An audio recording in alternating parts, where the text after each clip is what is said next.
Siapa yang konsisten menyimpan 1 gram sejak Januari 2025, masuk bulan Oktober 2025, anda sepatutnya dah ada 10 gram dalam tabungan anda. Nilai simpanan 10 gram dah cecah lebih kurang RM6,000.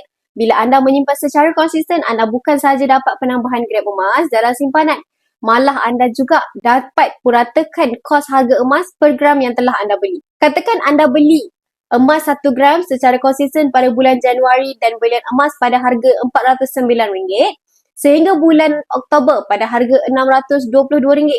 Jadi secara total kos belian emas selama 10 bulan adalah RM3,735 dan bila dibahagikan dengan 10, tuan-puan akan dapat lebih kurang RM376 untuk 1 gram.